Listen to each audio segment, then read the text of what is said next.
Please don't break it to David Cameron now. I'm part of the government.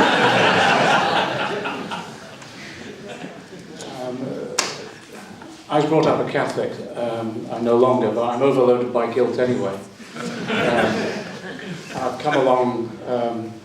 Your chastisement was completely correct, and then shamed into guilt really about my major contribution to the Syria campaign seems to have been pulled the raffle today, basically, and I apologise for that. I was late, I apologise. We've been launching the fast food workers campaign today, all along Oxford Street. We've been outside McDonald's, Burger King, Costa,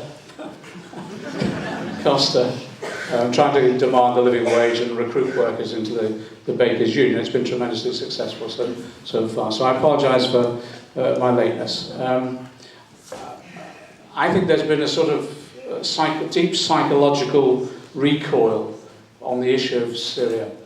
When the revolution first started and the local coordinating committees were established, there was almost elation that this was part of the Arab Spring and that there was a revolutionary movement that unanimously the British left and the trade union movement that's progressive could support.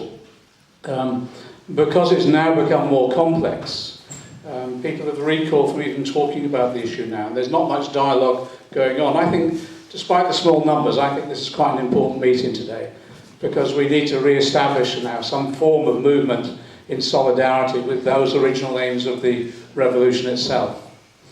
I also think it is worth recognising too that we were successful in preventing the UK government linking up with Barack Obama and launching a military attack on Syria.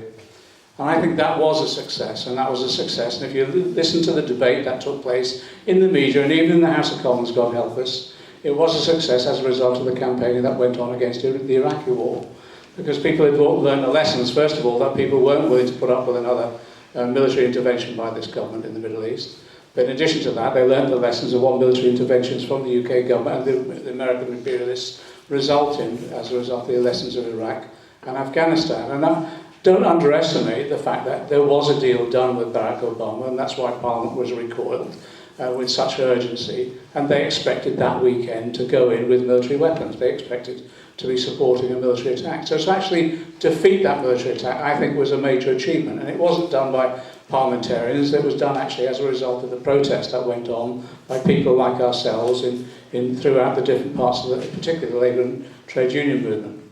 But since then, since the initial wave of euphoria about the first wave of the revolution, since defeating the military aggression into Syria, since then there's been this element of recoil. It's so, and you talk to people, and it's exactly as you say, it's too bloody complex.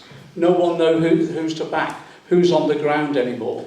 I was listening to the description when I came in earlier about the different splits in the different parts of the movement. Well, it's almost as bad as the SWP. It's just extraordinarily complicated in terms of what's happening. And people are unsure who actually to align with and how to intervene. So I think the one thing that we need to talk about is how best we do intervene and what are the levels of intervention there are, what are the best actions that we can take in terms of that intervention. I think there are those different levels. One is straightforward humanitarian intervention, I think, is critically important. I actually think physical support is incredibly important because the suffering that's going on, particularly within the camps at the moment, and the lack of physical support by Western nations in particular is a scandal, is a disgrace. To allow people to live in that levels of poverty, children without education, and without adequate physical supplies, I think is a scandal, is an absolute disgrace. And so I think we should be pressing the UK government and others to ensure that there is physical humanitarian aid going into to support people. The second element of humanitarian aid is to allow Syrians to come here as refugees and not to put caps on the number of people that come here. And these are just, you don't have to be on the left or a progressive to agree this, these are just basic interventions that you'd expect any civilised government to intervene on. But this government isn't, in fact, quite the reverse. So I think it's quite important we mobilise at least on that level. I think there's a second level of intervention, which is how do we ensure that those who are intervening themselves, particularly those states that are supporting individual groups in the military struggle that's going on out there, and for their own purposes. How do we intervene against them? My view, we should intervene and expose and do everything we can to prevent their intervention of all those countries that are providing arms and weapons to those different groups right the way across the piece in Syria.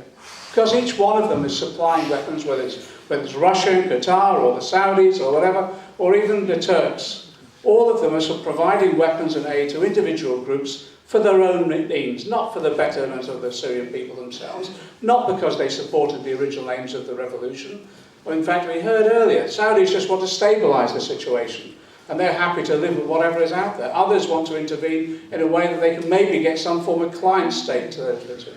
So just as we want to pick it outside the Russian embassy and elsewhere, we should be doing it to all of those states that are intervening by supplying military weapons and encouraging the physical force arguments that are going on within Syria itself. And I think it's important that we do establish ourselves as part of an overall peace movement that is supporting those people who want peace, because without peace, that revolution can't achieve its objectives. The third thing is, well, who do we link up with? Well, I agree with what was said much earlier. I caught some of the discussion. Where there are the local coordinating committees still there, we should be supporting them in every way we possibly can. And one of the interventions that someone made earlier, a few months ago, was just enabling them to have the equipment to communicate, to enable them to expose what's going on the ground so that they can have the physical materials to actually be able to get the message out, an independent message rather than one that's doctored through some state regime or through some client state operation that's taken place within Syria itself. So I think there are organisations that we can align ourselves with, definitely on the ground, that are in the true spirit of the original revolution. Finally, let me just say this. How do we overcome this quietude that's within the labour and trade union movement within this country? Because it has gone quiet. There's been no big meetings on Syria. Most of the trade unions that we know haven't really engaged. They've taken formal positions but not really engaged in itself. And the political parties themselves as well have been allowed to shy away from it. Well, I agree with what was said earlier. We need to go on the stomp now. Every one of us has a responsibility. Everyone who's a member of an individual trade union, whatever branch, whatever section they're in, should be raising it within that trade union. Whatever political parties we're in, we should be raising it within the parties as well. And actually trying to encourage that wider debate about the levels of support and assistance that we can give. We've launched the People's Parliament in Parliament because Parliament hasn't any politics, you know this. There's no politics in the House of Commons, being apart from there's not about crap that goes on. So we've opened up the rooms in Parliament, and so we've launched the People's Parliament, and everyone could come along, talk about what issue they possibly can. It's trying to replicate what went on when we were in control of the GLC, when we opened up County Hall, and anyone could come along and talk about a particular issue, organise a meeting, and that infected the GLC regime with radicalism. You never know. I don't have those ambitions of infecting this government or some of the political parties that we have, but it gives us a format in which we can have that debate. What I'd like to do, as part of the People's Parliament, we've had a number of meetings which have been packed with people who I don't recognise. Normally, going to these meetings, it's like your whole life passing in front of you, actually. People have been turning up, and I haven't recognised any of them, particularly a new generation. We should be doing this. I'll just give you this invitation. I'll book the room. Let's do this in Parliament. Let's have everybody. And from that is the old Marxist concept of praxis, the theory with practice. It is what you taught us. Actually, not just discuss the issues, but from that, agree what practical actions we're going to undertake. Both within the labour and trade union movement, by encouraging the debate and forcing people to have this debate within the labour and trade union movement, but also maybe infecting that wider political debate about what practical actions that we can take. I agree with you. I feel ashamed that we haven't done enough. I feel ashamed I haven't done enough. And from today, I just give this commitment. I'll do all I can to ensure that there's that wider political debate, recruit the labour and trade union movement to participate in that. But more importantly, I think it is about hard, concrete, practical actions. I'll say there's one final point.